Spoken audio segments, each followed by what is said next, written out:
Greetings students, welcome back to class. It's Geography Continue, 8th Standard, Chapter 2nd, Land, Soil, Water, Natural Vegetation and Wildlife Resources. Students, as you are aware, we have completed this chapter and today we will discuss about the NCERT based exercise of this chapter. There are the questions. Answer the following question. Students, the first question is there, which are the two main factor or two main climatic factor responsible for soil formation? तो किन्हीं दो factors को बताना है जो soil formation के लिए responsible हैं. The main climatic factor responsible for soil formation are temperature and rainfall. तो टेम्परेचर और रेनफॉल वो दो फैक्टर हैं जो सोइल फॉर्मेशन के लिए रिस्पॉन्सिबल हैं. The next question is there, write any two reason for the land degradation today. यानी आज के टाइम जो लैंड डिग्रेडेशन हो रहा है, सोइल इरोजन हो रहा है एक प्रकार से, उसके लिए रिस्पॉन्सिबल क्या है? The first one is overuse of chemical fertiliser and the second is deforestation.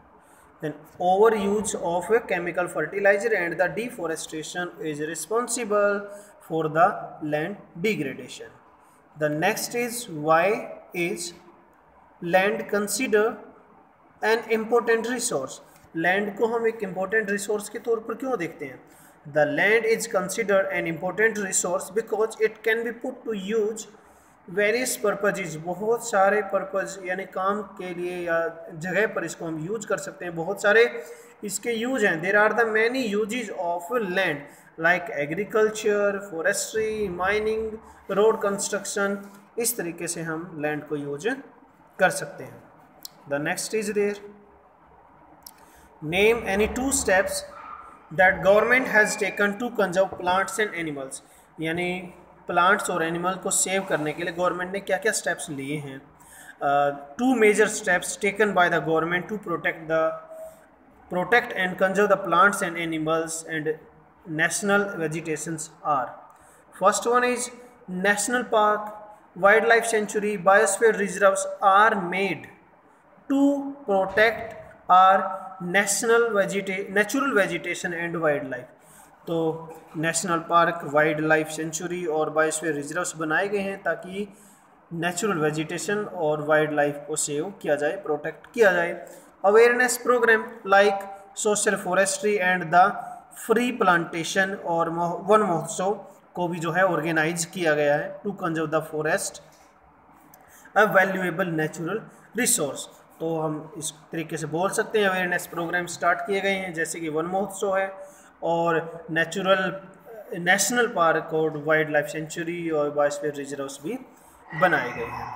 The next is there, suggest any three ways to conserve the water. Water को सेव करने के कोई दो तीन तरीके या मेथड हमें बताने हैं. The first one is rain water harvesting is the method to save the surface run off. तो जो है रेन वाटर हार्वेस्टिंग एक अच्छा तरीका जिसकी हेल्प से हम सरफेस से वाटर को सेव कर सकते हैं.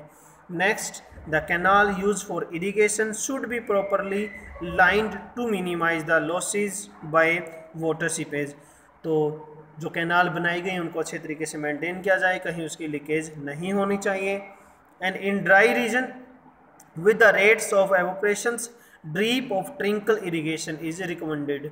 यानी जहाँ वाटर की फैसिलिटी ज़्यादा है नहीं, जैसे कि डेजर्ट हो गया, तो वहाँ पर आप जो है ट्रिंकल के द्वारा या ड्रिप के द्वारा इरिगेशन कर सकते हो. The next is there, that is national park. National park an area set aside by the national government for the preservation of the natural environment. Natural environment को सेव करने के लिए नेशनल पार्क किसके द्वारा set किए गए हैं? National government के द्वारा सेट किए गए हैं.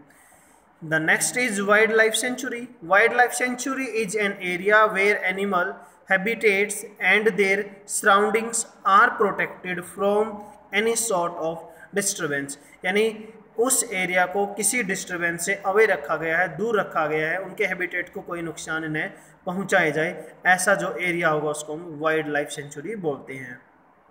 Students, this is second question of your NCERT book. Tick the correct answer. Which one of the following is not a factor of soil formation? तो टाइम और ऑर्गेनिक मैटर दोनों ही उसके सॉइल फॉर्मेशन के factor हैं, so soil texture इसका factor नहीं है, सो आपका B is the right answer. Next is which of the following method is most appropriate to check the soil erosion on steep slopes? तो इसमें terraced cultivation जो है वो आपका राइट आंसर रहेगा. मल्चिंग और shelter belts are the appropriate ways. So we can say जो terrace cultivation है उसके द्वारा हम इसको चेक कर सकते हैं, बट शेल्टर बेल्ट्स और मल्चिंग द्वारा नहीं कर सकते. Which one of the following is not in favour of the conservation of nature? तो कौन सा इनमें से फेवर में नहीं है? Switch off the bulb when not in use. तो जब यूज में ही नहीं है तो उसको बंद कर देना चाहिए, उससे हम एनर्जी सेव कर सकते हैं, तो ये उसके फेवर में है, but the statement is negative के फेवर में क्या नहीं है. Close the tap immediately after use. जब हमने वाटर को यूज कर लिया तो उसके बाद हमें टैप को क्या कर देना चाहिए? क्लोज कर देना चाहिए. तो ये भी है, but the dispose play package after shopping. तो ये आपका डी ऑप्शन सही रहेगा, यहाँ पे ये फेवर में नहीं है. Next, match the following. Land use क्या है? प्रोडक्टिव यूज ऑफ लैंड, ये लैंड यूज के अंदर आपका आ जाएगा. नेक्स्ट, ह्यूमस क्या है? Organic matter deposit on the top of soil रहेगा. एंड द रॉक डैम क्या है? Rock dam prevent soil erosion. And the biosphere the narrow zone of contact between the lithosphere, hydrosphere and the atmosphere. Whether the statement is given true or false, we have to tell. Ganga Brahmaputra plain of India is an overpopulated region. Yes, riverine region है ये दोनों areas के अंदर river हैं, तो ये true है definitely. जहाँ प्लेन होगी और रिवर होगी, वाटर फैसिलिटी होगी, वहाँ पॉपुलेशन ज़्यादा होगी. The next is water availability per person in India is declining. Yes, ये भी ट्रू है. Rows of tree planted in the coastal region to check the wind movement is called the intercropping. तो ये आपका गलत हो जाएगा, it is false. And the next is human interferences to change the climate can maintain the ecosystem. No, it's also false. Students, it was all over about this lecture. Thank you.